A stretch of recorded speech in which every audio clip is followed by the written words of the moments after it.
एक कस्बे में एक विधवा अंधी औरत रहती थी। उसका एक बेटा था जिसके पालन पोषण की सारी जिम्मेदारी उसके कंधों पर थी। वह अपने बेटे को पढ़ा लिखा कर एक बहुत बड़ा आदमी बनाना चाहती थी, इसलिए उसने उसका दाखिला कस्बे के सबसे अच्छे स्कूल में किया। वह दिन रात मेहनत करती ताकि बेटे की स्कूल की फीस दे सके। लड़के के स्कूल के बच्चे उसकी माँ के बारे में जानते थे। वे सब उसे अंधी का बेटा कहकर चिढ़ाते थे। लड़का इससे बहुत परेशान था। उसे अपनी माँ पर शर्म आने लगी थी। वह उसके साथ कहीं भी आने जाने से कतराने लगा था। जब लड़का बड़ा हुआ तो उसकी शहर में अच्छी नौकरी लग गई। उसने अपनी माँ से वादा किया कि शहर में मकान लेकर वह उसे लेने आएगा। लेकिन वह शहर गया तो फिर लौटकर वापस नहीं आया। उसकी अंधी माँ उसका इंतजार करती रह गई। कई महीने बीत गए, लड़के की कोई खबर नहीं आई। अंधी एक दिन उससे नहीं रहा गया और वह बेटे से मिलने शहर पहुंच गई।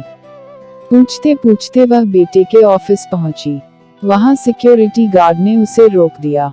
अंधी औरत ने गार्ड को अपने बेटे का नाम बताया और बोली कि उससे जाकर कह दो कि गांव से कोई मिलने आया है। गार्ड ने जाकर उसके बेटे को बताया।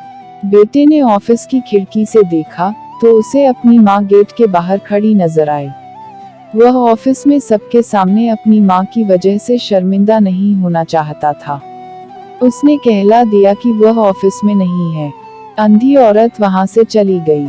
शाम को वह लड़का ऑफिस से घर जाने के लिए निकला। रास्ते में एक जगह काफी भीड़ जमा थी। वह अपनी गाड़ी रोककर भीड़ के पास पहुंचा और उसने बीच सड़क में अपनी माँ को मरा हुआ पाया। उसके हाथ में एक चिट्ठी थी जिसमें लिखा था, बेटा, बड़े दिन हो गए थे, तेरी कोई खबर नहीं मिली। चिंता हो रही थी इसलिए तुझसे मिलने चली आई। तू तो अब बड़ा आदमी बन गया है। तुझसे मिलना अब शायद मुझ गरीब की किस्मत में नहीं, लेकिन मैं बहुत खुश हूँ तेरे लिए। तूने अपना ही नहीं मेरा सपना भी पूरा किया। मलाल है कि तेरी तरक्की देख नहीं सकती। काश बचपन में तेरी आंखों में सरिया न घुसा होता और मुझे तुम्हें अपनी आंखें न देनी पड़ी होती, तो तेरी तरक्की अपनी आंखों से देखकर सुकून से मरती।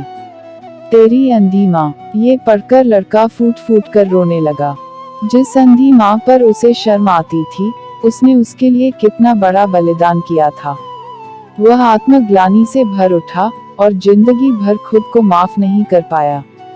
इस माँ के लिए चैनल को सब्सक्राइब करके कमेंट में माँ जरूर लिखें। दोस्तों, माता पिता अपने बच्चों के लिए अपना सब कुछ निछावर कर देते हैं। उनका हमेशा सम्मान करना चाहिए। वीडियो अच्छी लगी हो तो वीडियो को लाइक जरूर कर दे। धन्यवाद।